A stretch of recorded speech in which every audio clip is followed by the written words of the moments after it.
Howdy, folks. Chris McLean, Peak Performance and Transformation Coach, back again with another episode of the Peak Performance and Predictable Growth Show, the Peak Performance show for creative agency owners, leaders, and founders, where we explore the agency journey from the unique perspective of those at the coalface of the industry.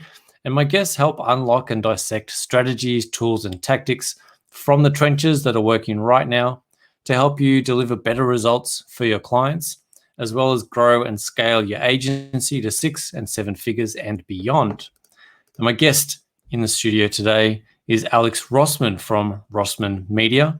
They're an award-winning social media agency based in Portland, Oregon, and LA. And they specialize in social media management and creative, channel growth, paid social, and influencer marketing. All things social. Sounds like it's going to be a super interesting conversation.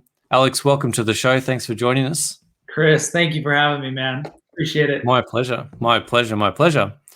So obviously Rossman and Rossman Media is your baby and your brainchild. How long have you been up and running, and sort of what brought you into the wonderful world of social media? Yeah. So about 5 years ago is when the company actually was formed. I feel like every agency owner has such a unique experience about how they got into the agency world, and mine is definitely one of those. I started out as a singer-songwriter, musician, and really that was kind of my bread and butter right out of college, and even while I was in college. And through that process, I learned a lot about really promoting myself. I mean, I would create the song, I would perform, I would also do the back end work and sell tickets and promote myself to A&Rs and do all the things that you really do to market a business. And I did it for my own personal brand. And so, in doing that, I was signed to a major record label. I was doing songwriting and all that stuff. And eventually, wanted to start making some serious money and getting into a more lucrative career. But nonetheless, it really, built a nice foundation for myself, taught me a lot about social media, more so than even just traditional education.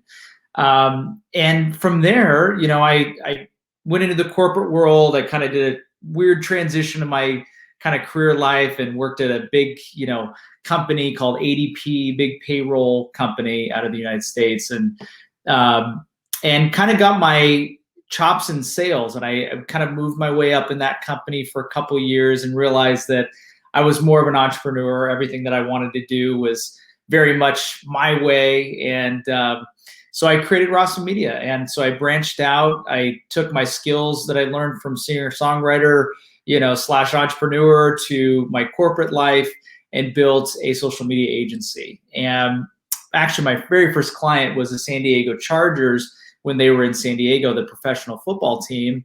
And from there, really, it developed into, going from literally just me as a solopreneur to now we have 22 in-house staff, and we're really growing by the week at this point. So that's a little background of me. Wow. Yeah. So what was your genre? What was your singer-songwriter genre? What sort of music were you making? It was acoustic singer-songwriter mixed with, kind of some, I had bits and pieces of kind of hip hop intertwined in there, as well as some tropical house music. So it was a little combination, believe it or not. But I would say the genre is probably more on the pop side of things. Okay, cool. Yeah. Very cool. Super interesting way to get into social media and agency and all that sort of things. Very cool. So the creative side too, which I think is always the fun part, about, singer-songwriter. Yeah. So you mentioned that first client, big NFL team. Yep. How did that come about? Because I think that's a pretty interesting thing for a lot of people. Land their first client, it's their mate or their friend of a friend, or that sort of thing. How did that come about? Because that sounds like a pretty impressive fishing trip to land someone like the Chargers on your first time out. That's exactly right. I wish I had friends that would actually, would have bought into my services. I think they were all like, "What are you doing again?" So it really took me to go out and knock on doors. I mean, I had a hit list. I literally put together a sales hit list of all my ideal clients. I was living in San Diego at the time, so proximity was important as well. And so I remember going into the San Diego Chargers office, and I would literally, knock on the door like you see in the movies, and I'd bring little gifts every now and again, just on a random Friday. I'd bring a bottle of wine in for the marketing manager. And I finally, they would keep telling me, no, we're okay. We've got, another agency we work with, and much bigger than mine at the time, obviously. Yeah. And so, I would just kind of keep coming back. I think persistence was really the driver here, is just finally getting that meeting, which is really what I was trying to get. Because I knew if I got everybody in a room, I'd have a much better shot than trying to do a cold call. So I did, and I came in with a pitch. So instead of just coming in very cold without much background insight, I came in with a full pitch. I said, hey, I want to develop your ticketing app. I want to run your social. Here's how I'm going to do it. And really, it was just me. I didn't have, I talked a big game. I didn't have a lot behind me at the time, but they took a shot, and they said, you know what, we'll give you, 6 months, run with it. If it works, great. If it doesn't, at least, we appreciate your time and your persistence. So it ended up turning out, they extended after the 6 months. I ended up hiring. That's really was my first, time to actually go out and say, okay, now I need to hire a team. Yeah. And so, it was just a few of us at that time, and that's really what kickstarted it. Wow. It's really impressive. But I think that's super important, and it's almost a lost art form or a lost skill set these days, is literally just walking down the street and banging on doors. And, right. Sounds so archaic when I say it now. I'm like, God, I really did that. Now it's a lot more, online format. But I think, that personalization still resonates even through what we're doing right now through digital, which I think is really important. Yeah. So how do you bring that to what you do digitally? So I really like how you're saying you drop by on a Friday with a bottle of wine, and you're making that human connection, that personal connection, they're getting to being an actual relationship. And that's probably obviously that's what led to them going, look, we trust this guy. He's not going to go away. We might as well just give him something to do. That's probably the best way to put it. I think at that time I was probably becoming a liability. They were probably like, you know what do we got to do to get this guy out of here? But I think you're exactly right. I think in today's world, social media has kind of become that personalization, right? And that's really the reason I got into that form of marketing particularly, is because I believe that is now everybody's almost realist form that you can be on social, from a brand level, from a user perspective. I mean, this is where a lot of people are really showing their cards. And I think from a consumer level, that's how they relate to the brands that they buy from. That's how, from a brand standpoint, that's how they connect to the consumer. They tell a story through personalization and create ways to relate with their end consumer. And so I think it's really important. And I think that, content, like what you're doing with this is very important, because not only does it separate you as kind of your personal brand, but it brings like-minded people to you. And I think that's, again, a part of the personalization that's translated so well through social. Yeah, I think, and you look at things kind of from a full funnel perspective, right? If you bring somebody in the door with just a little tidbit, from there, that's the fun part. You've got them in the door, and now it's really time to expose the brand, expose the personality. And I think that's where, we come in from an agency standpoint, and why, brands want to work with us, is because that is the highlight of our strategy. And what we lead in with is understanding that story and really dissecting it in a much deeper level. So yeah, how do you tease that out for a client? How do you find that thing, that message, that thing that's going to be the most resonant? That's the thing. That's the character trait. That's the personality. How do you tease that out, particularly for someone like the Chargers, like a 100-year-old organization, or someone with a history, and now you're saying we're going to make this different? Yeah, and how do you have? Yeah, great question. I think that's never a easy, question to answer, because it's so particular to the brand. But what I will say is, finding what makes the brand unique, and even if that's learning through data, if it's learning through some of the things that you wouldn't even think about, like what is really driving that brand. And for the San Diego Chargers, for example, it was the history, it was how the team was built up, it was the team, right? It was the players, it was why everybody came about. So it was telling the story of the players, how did they get there? I think that is very important. And even from a small business perspective, I'm a huge proponent for small business owners putting themselves as the face of the brand if you're comfortable doing it, because I believe that people buy from people. And even though I know it sounds so archaic again, but the reality is, you look at Jeff Bezos, you look at Gary Vaynerchuk, you look at all these people that have really developed their business through their own personal brand. And I think it's very important till this day. Yeah, I think Gary Vee is a great proponent and great example of that leading the brand with who he is and his authenticity and his quirkiness and how he shows up.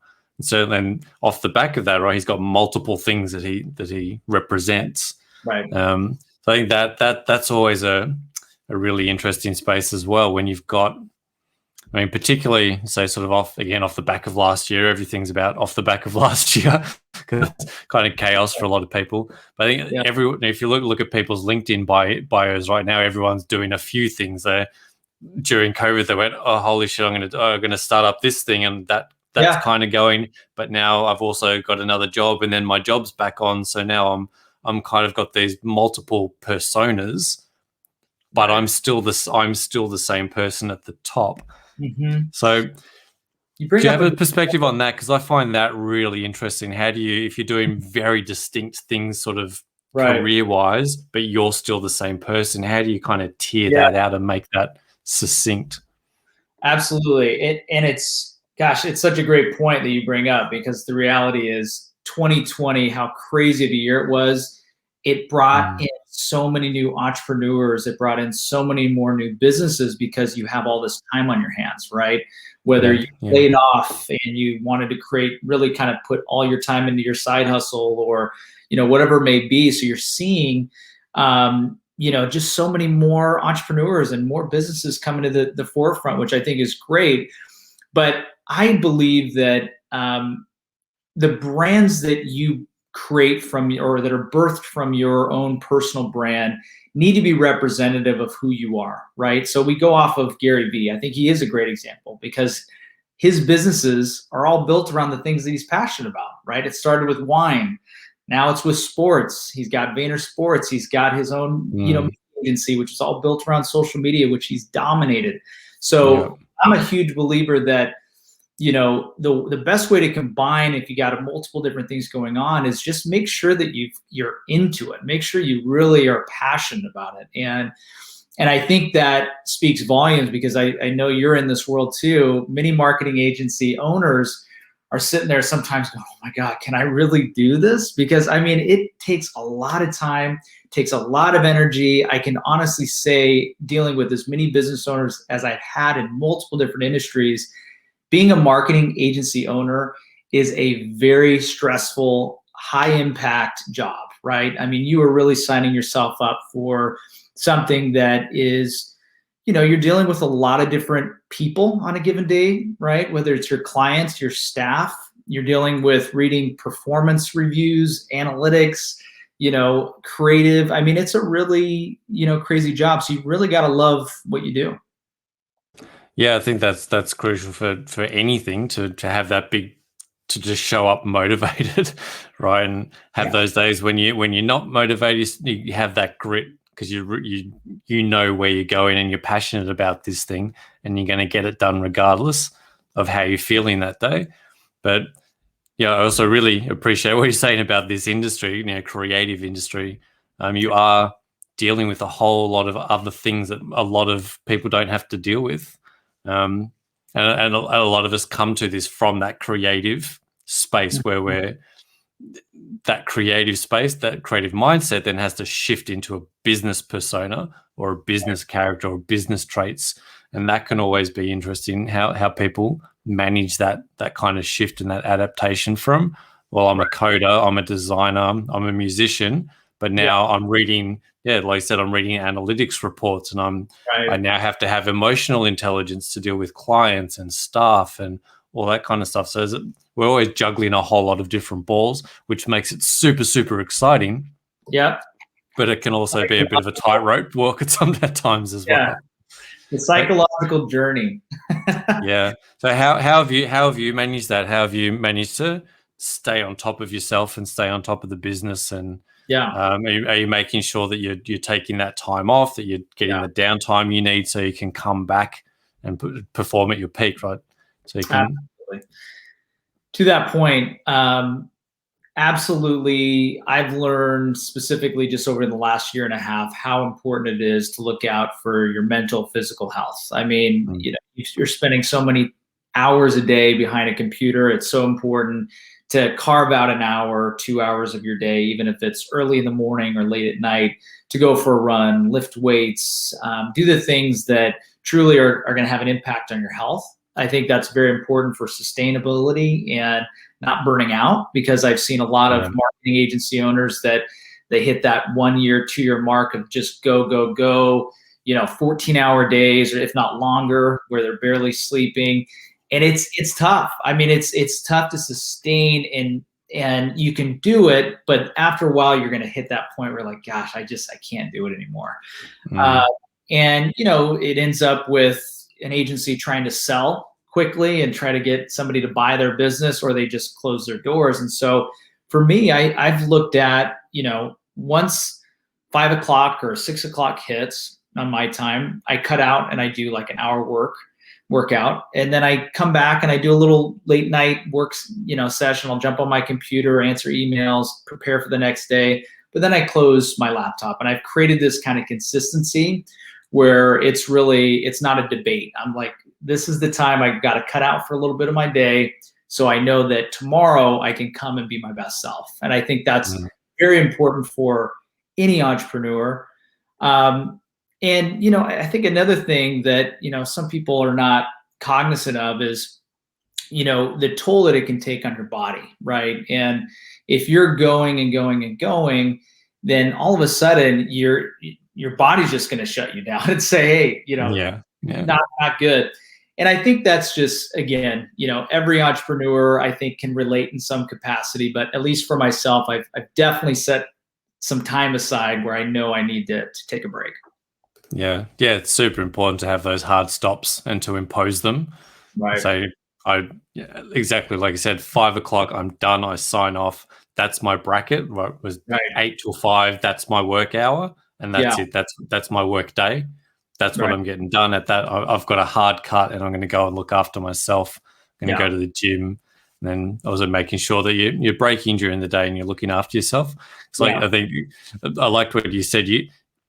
The first year, the first 2 years, there is a lot more hustle, and you've got to get out and you've got to bang on doors and you've got to make shit happen.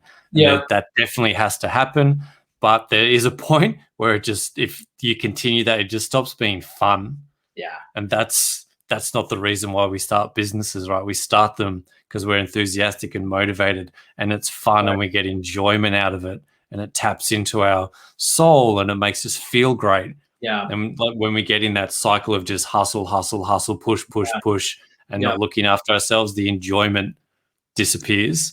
And that's just a biological imperative. We just, as you said, body shuts down. Psychologically, we can start to shut down. Self-sabotage, all this kind of stuff can start to kick in. And it's just because you're worn out. Yeah. You just need your body. It's exactly like I'll give the example of going to the gym, right? You go to the gym and you do a whole bunch of curls. That breaks everything down. If you don't recover, there was no point doing it in the first place. The growth happens in the down phase. The growth happens in the recovery. So if you're just smashing curls every day, you're actually it's not going to work out. Even though it feels like I'm doing curls every day, I'm smashing it, you're actually not going to get the growth that you're looking for. So I think that's a really good analogy of what we should be, how we need to look after our lives and structure our businesses. So I like what you're saying about you putting that hard cut in and focusing on yourself as well.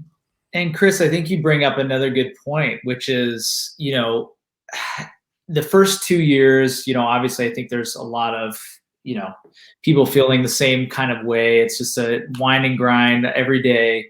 But after a while, I think the fun part about owning a business too is delegating, right? And that's sometimes very difficult, but I think it's so important to really understand what you're good at and what you're passionate about within the business, right? If it's sales, if it's email marketing, is it strategy? Find the thing that really, obviously, being a business owner comes top priority, but the reality is you want to spend the time where you're going to get the most impact. And so the way I've structured my day now versus what I did in my first year is entirely different. I mean, I was wearing all the hats in year 1 and 2. And then finally I realized that, okay, where is my time best spent?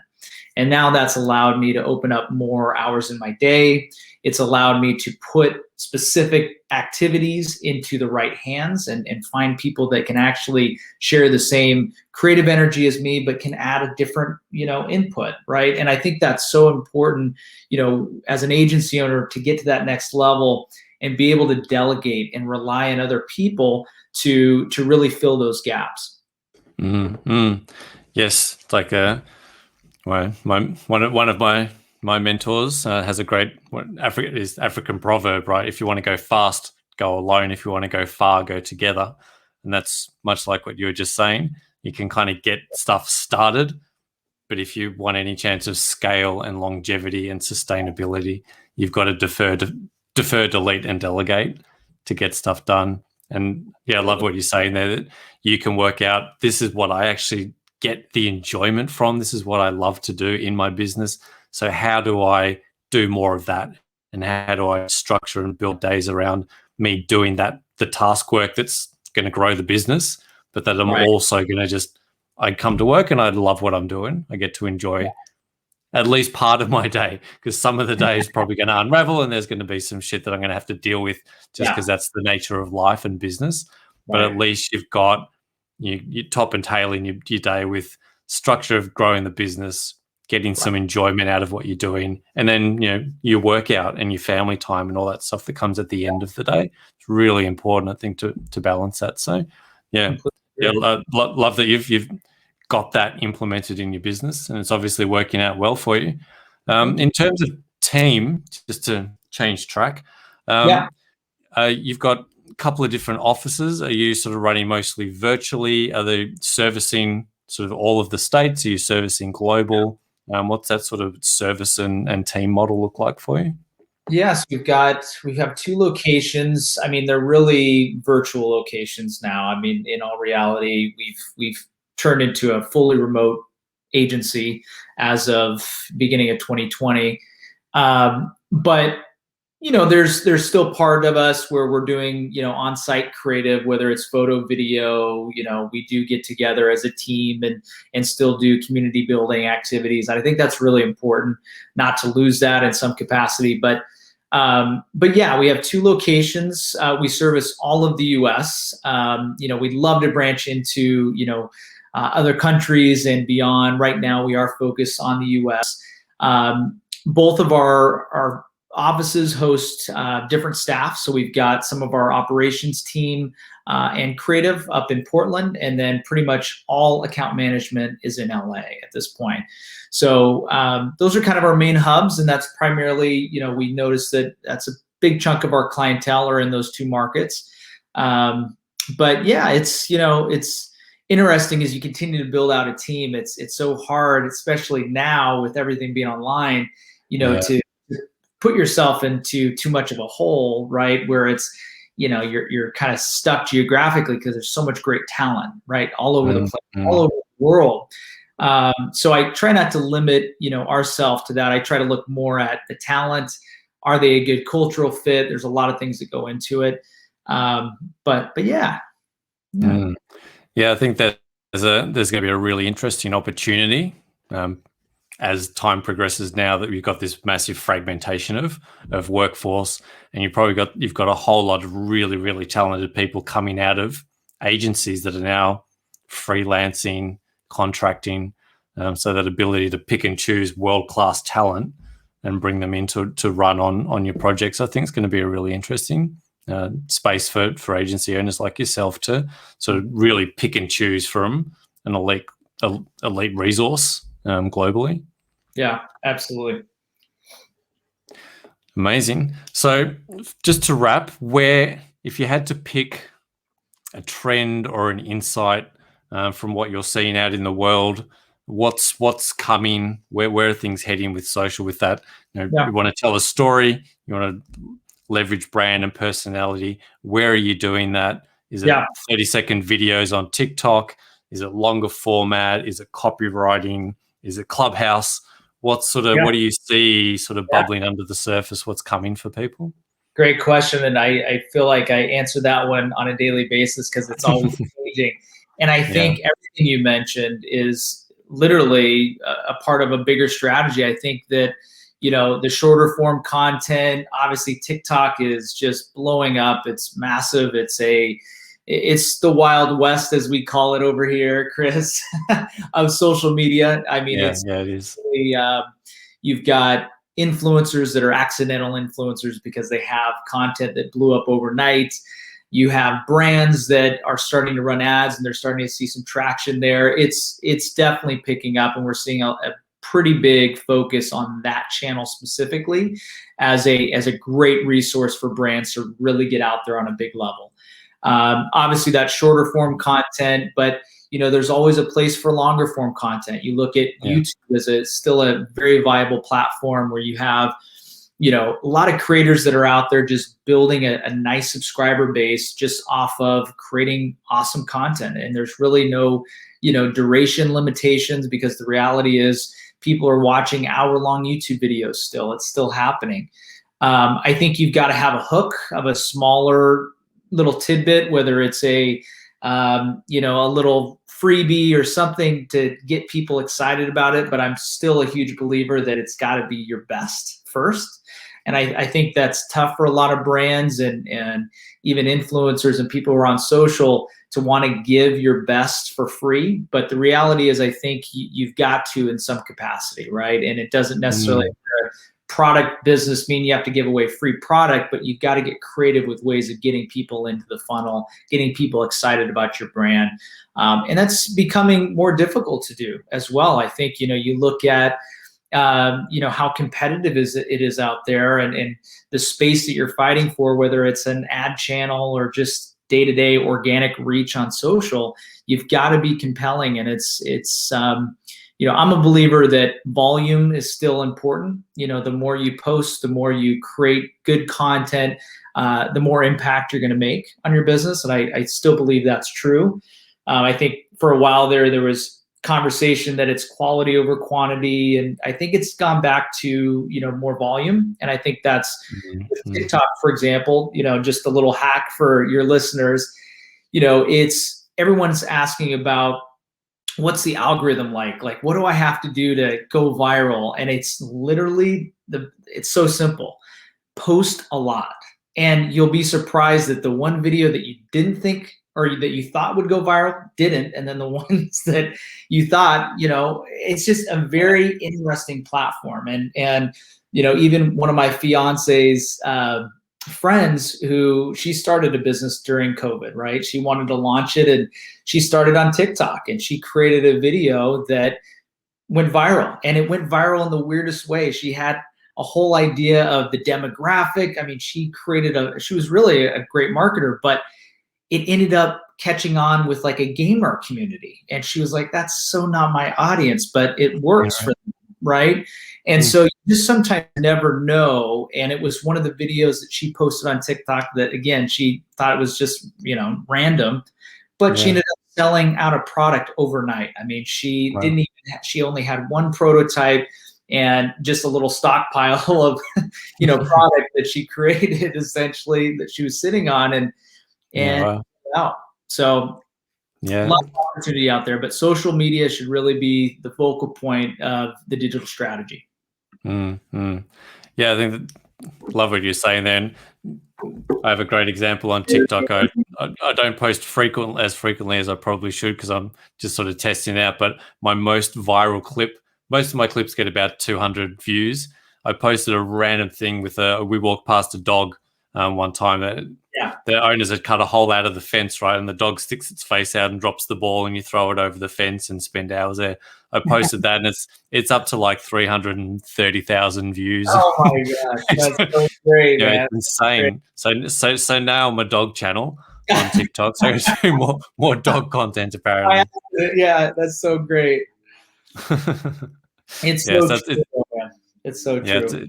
It's a funny platform, but yeah, I think 100% I say quality always matters, but I mean just the speed that social moves. Like you're on someone's newsfeed one time for 10 seconds and then you're gone. If you post him once a day, you're going to miss a lot of people.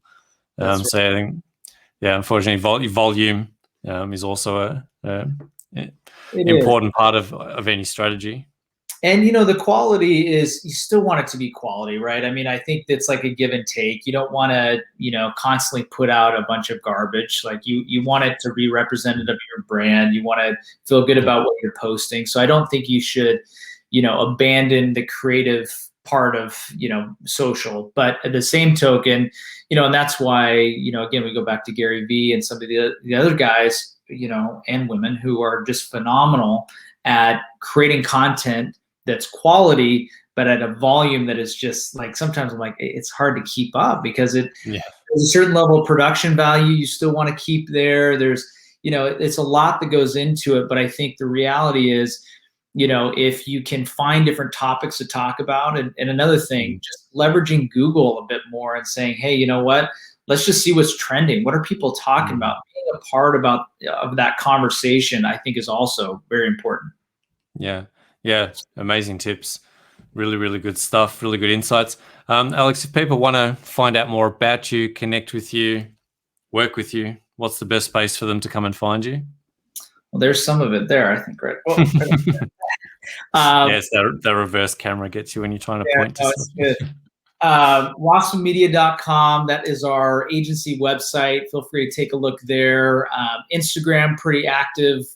Handle is Rossman Media, pretty easy, but would love to connect with anybody and everybody. So if you guys are agency owners, you guys have questions, you want to connect, I'm all ears. I love talking to other like-minded agency owners. So Chris, I appreciate you having me, man. No, thank you, man. There's a lot of really good insight there. I really enjoyed the conversation. So thank you for taking the time out of your afternoon, evening, and you're right at your hard close now, so you're probably about to head off to the gym, I imagine. We're getting close. Good stuff. Thanks so much for dropping by. Really enjoyed it. Thanks everyone for tuning in, as always. Well, hope you got a lot of insight out of that as much as I did, and we will catch you on the next episode. Thanks for stopping by. See you, Chris. Thank you.